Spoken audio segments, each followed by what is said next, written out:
Chocolate Yoddah on the Wisdom app, Wednesday, August 10th, 2023. This brother of mine comes up again and will swing a big bad itself. Chocolate Yoddah, my brother, how are you? Thank you for sharing your moments with me, my man. I'm excellent, man. I'm excellent. This is another great topic. I don't know how you do it night after night after night, but, as always, I know you're trying to trick me. But I'm never going to stop messing with you about that. But first of all, I love what Mojo and Hakeem said about this. It took my mind in so many different directions. The first thing I thought of, to answer your question, does your time matter? I'm not sure. Right. I don't know. It all depends on, the rest of the context. But I will say this. I recently went online to search for cave drawings, and wow. I saw this one that I had never seen before, and it was a cave drawing of a bunch of hands outlined on a cave wall, and you could tell by the size of the hands that it was probably a family or a small group because they were all different sizes, right? And I wondered to myself, why did he do that? Why did did this cave dweller decide that he had to capture the hands, maybe his hands and the hands of his family, the hands of his people on this cave wall? Maybe he had a sense of time, and maybe he understood that these drawings might outlive him, and think about how many artists talk about time. Jim Croce saying, if I could save time in a bottle.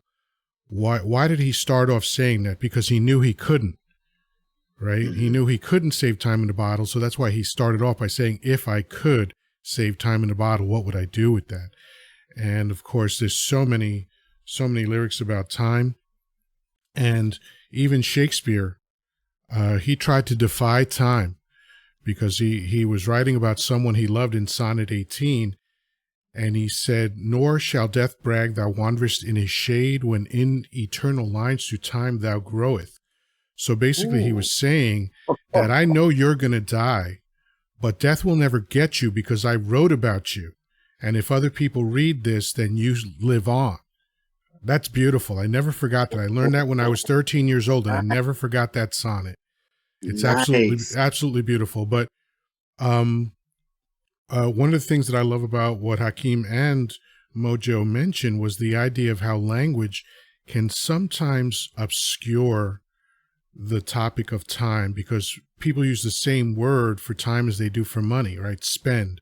I'm going to spend time. I'm going to spend money.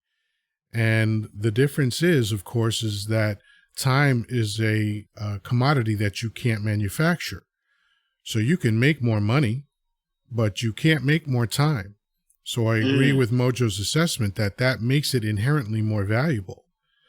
Like if you gave me a choice between making money and spending time with someone I love, I would absolutely always choose spending time with someone I love, unless it was a dire circumstance where it's like, yeah, if you don't go make money, you're not going to have a roof over your head. But, aside from those extreme circumstances, I would always rather spend time. I mean, the reason I'm not rich is because I'd rather spend time doing other Wow. That's just true. People have told me all my life, I'm smart, I'm capable, I've got so much potential, blah, blah, blah. And maybe they're right, I don't know. But I know that I was never willing to do all the things that people say you have to do to make money, because the chief thing that you have to do is take time away from the people that you love, right?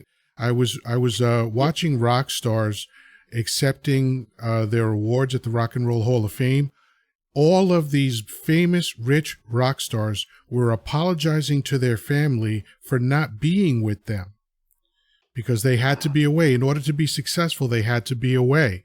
And I was like, you know what? If I make a little bit less money, but I get to do the things I love with the people I love, I'm okay. And with that, thank you for another excellent topic. Talk to you soon, Doobie. Yes. Chocolate Yoddah, my brother. I love that perspective, man.